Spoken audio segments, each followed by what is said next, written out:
یہ B J پی RSS ہم سے شریعت کو چھیننا چاہتے ہیں۔ ایک مسجد کھو دی، اب اور کوئی مسجد نہیں کھوئیں گے انشاءاللہ تعالی۔ مسجد پہ بات چیت ہوں گی، کیوں؟ مسجد تمہاری بات کی جائیداد ہے۔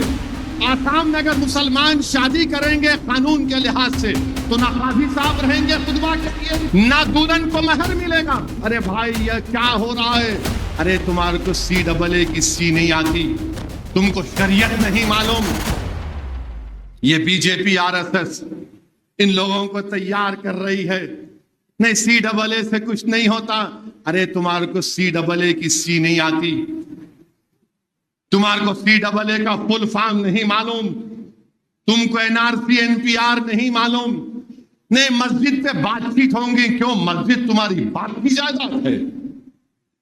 تم کو شریعت نہیں معلوم، تم کو کچھ نہیں معلوم، اور بی جے پی ایسے لوگوں کو تیار کر رہی جن کو نہ شریعت سے کوئی واسطہ، جن کو نہ قرآن اور سنت سے کوئی واسطہ، نہ سمجھ ان کو، نہیں کچھ نہیں ہوتا، مسجد پہ بات چیت کرنی چاہیے۔ ارے اپنا گھر کا سودا تم کر لو، مگر یہ اللہ کا گھر ہے، اس پہ کوئی بات چیت نہیں ہو سکتی ہے۔ ایک مسجد کھو دی، اب اور کوئی مسجد نہیں کھوئیں گے انشاءاللہ تعالی۔ تم اپنی بات کرو، اللہ کے گھر کی بات کرنے کی تم کو اجازت نہیں ہے۔ اب آپ دیکھیے آسام میں قانون بنا دیے وہاں پر بی جے پی والے۔ کیا قانون بنائے کہ مسلمانوں کی شادی کا جو ایکٹ ہے 90 سال پرانا قانون نکال دیے، اور کیا بول رہے بی جے پی والے کہ ہماری شادی ہونا اسپیشل میرج ایکٹ کے تحت۔ خطبہ کون پڑھے گا پھر نکاح میں؟ اور پھر مہر کون دے گا دلہن کو؟ یعنی اب آسام میں اگر مسلمان شادی کریں گے قانون کے لحاظ سے تو نہ قاضی صاحب رہیں گے خطبہ کے لیے، نہ دلہن کو مہر ملے گا۔ تو پھر یہ تو اسلام کا بہت بڑا رکن ہے، یہ مہر دینا دلہن کو۔ وہاں پر بی جے پی حکومت نے یہ وہ قانون کو بند کر دیا اور کہا کہ اسپیشل میرج ایکٹ میں آپ کو رجسٹریشن کرنا پڑے گا۔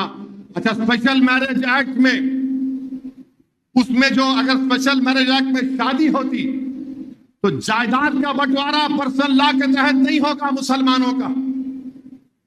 ہم سے شریعت کو چھیننا چاہتے ہیں۔ مہر تو غائب ہو گیا، تو مہر معجل دینا پڑتا، اگر فوراً دے رہے تو دے دو، یہ دیے، بعد میں دے رہے تو وہ بھی لکھنا پڑتا، غائب ہو گیا، نکال دیا بی جے پی نے وہاں پر۔ تو مسلم مہیلاؤں سے بڑی محبت متروں کو، وزیر اعظم کو، میری بہن ہے، ارے پھر بہن کو مہر نہیں ملنا؟ ابھی وہاں کے بول رہے میں ایسا کر دوں گا۔ ارے مہر کا کیا ہوگا، قاضی کا کیا ہوگا؟ مگر نہیں، پورا ہم ٹرائبل کو نہیں لائیں گے اس میں، ہندو میرج ایکٹ کا ایکسپشن دے دیں گے، ہندو ایڈاپشن ایکٹ کا ایکسپشن دے دیں گے۔ کس پہ لاگو ہوگا؟ خالی مسلمانوں پر۔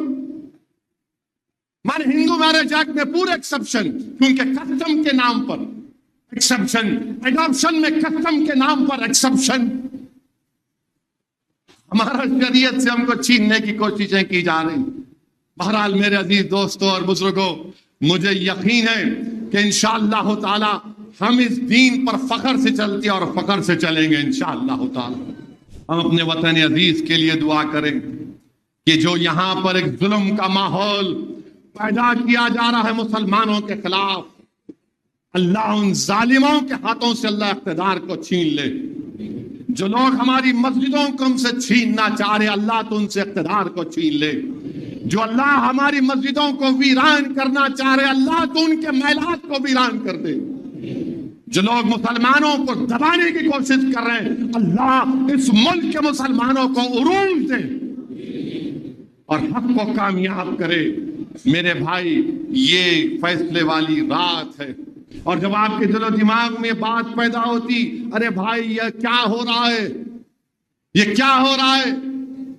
دلی میں مہرولی میں 600 برس کی مسجد کو شہید کر دیا گیا، قبرستان کو شہید کر دیا گیا، اس بے دردی سے قبرستان کو شہید کر دیا گیا کہ قبروں سے کفن نکل کر آ گئے، ہڈیاں نکل کر آ گئیں۔ مگر میرے بھائی یاد رکھو، اللہ کے رسول صلی اللہ علیہ وسلم نے فرمایا تھا کہ مجھ سے پہلے کسی کو اتنا نہیں ستایا گیا نہ میرے بعد کسی کو اتنا ستایا جائے گا.